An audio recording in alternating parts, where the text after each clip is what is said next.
Tu jau redzēji, taču, ka es iemācījos vadīt lidmašīnu. Nu, gandrīz, tā vēl nebija īsta lidmašīna. Gandrīz īsti. Bet lidmašīnā ir vēl kāds cilvēks bez pilotiem. Tu zini, kāds? Tas, kas degviela iekšā? Nē.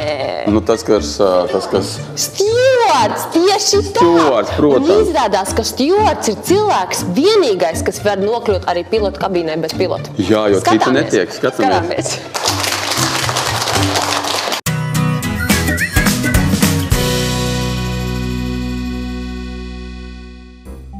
Ar tramvaju es jau esmu iemācījusies braukt, ar lidmašīnu arī, bet šoreiz es gribu noskaidrot, ko dara cilvēki, kas palīdz tiem cilvēkiem, kas lido, jeb ko dara stjuarti. Sveiki! Labdien! Māra! Arta! Sveiki, kas jūs esat? Labdien, es esmu stjuarte. Stjuarte, un kur mēs esam? Mēs atrodamies lidmašīnā. Pirmais cilvēks, kur jūs satiksiet iekāpjot lidmašīnā, vienmēr būs stjuards. Daudz nemaz nenojauš, ka tieši stjuarti ir tie, kuri visu lidojumu laiku ir atbildīgi ne tikai par ceļotāju labsajūtu, bet arī par pasažieru drošību. Stjuarti palīdz ceļotājiem atrast sēdvietas, pasniedz ēdienus un dzērienus, atbild uz jautājumiem un vienmēr ir laipni un draudzīgi. Tas ir obligāti, ka stjuartam visu laiku ir jāsmaida, jo zinu, ka jūs vienmēr smaidat. Protams, visiem pasažieriem lielākoties vienmēr ir kaut nedaudz bailes lidot. Un tas mūsu smaids un mūsu miers, tas nomierina. Pavisam noteikti visinteresantākā lidojuma sadaļa ir drošības paziņojums. Un izrādās, ka lidmašīna nemaz nedrīkst pacelties, ja tajā neatrodas stjuarti un pasažieri nav noklausījušies drošības instruktāžu. Es vispār gribētu pamēģināt, kā tas ir to drošības deju vai vismaz to runāšanu. Tu vari man parādīt un pastāstīt, kā.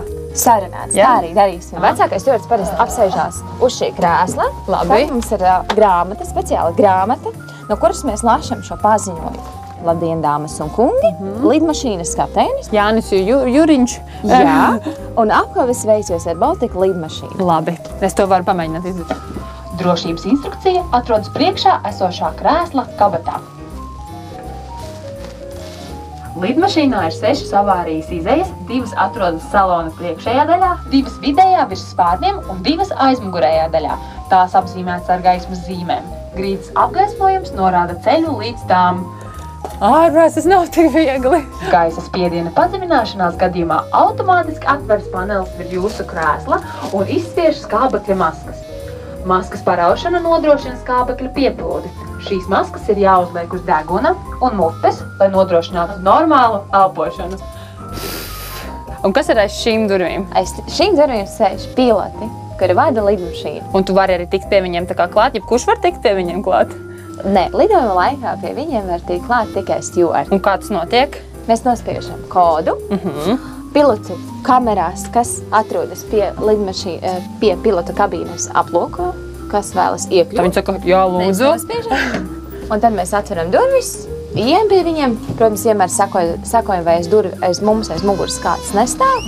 Aizveram aiz sevis durvis un runājam ar pilotiem. Latā, es tur nevaru iet. Stjuarta profesijai ir arī neredzamā puse. Aiz smaidiem slēpjas ļoti atbildīgi un drosmīgi cilvēki. Tā kā stjuartiem ir jārūpējas arī par pasažieru drošību, viņiem ir jāaiziet speciāli treniņi, kas notiek īpašā treniņu centrā. Izklausās, ka tas darbs ir ļoti atbildīgs. Un ko jūs darat, lai tā kā iegūtu tās prasmes, kas jums vajadzīgas ir? Mūsu galvenais uzdevums ir pasažieru drošība. Un tā ir arī mūsu galvenā prioritāte. Šie ir tie mūsu instrumenti, kur un kā mēs apgūstam drošības procedūras. Ārkārtas situācijās mums ir jābūt gataviem atvērt lidmašīnas durvis, piepūst slaidu, izglābt pasažierus pusotras minūtes laikā. Tik ātri. Tieši tā. Mēs apgūstam un mācāmies treniņos, arī dūmos. Mēs esam pēdējie, kas paliek lidmašīnā, pārbaudam, vai neviens nav palicis, vai visi ir izglābušies. Sanāk, ka jūs esat ugunsdzēsējs, glābējs, medmāsiņa, pavārs un auklīte, viss vienā. Mēs esam viss vienā un vēl smaidīgi, pozitīvi pret saviem pasažieriem. Vai stjuarta darbu tā kā var darīt arī vīrieši, ja puiši? Jā, protams, un mums ir ļoti daudz brīnišķīgu stjuartu puišu un arī brīnišķīgi piemēri, kas no stjuartiem puišiem ir kļuvuši šobrīd jau par pilotiem. Tā kā jāsāk ar stjuartu, lai pēc tam varētu vadīt to pašu lidmašīnu. Viss ir iespējams, tieši tā. Ļoti forši.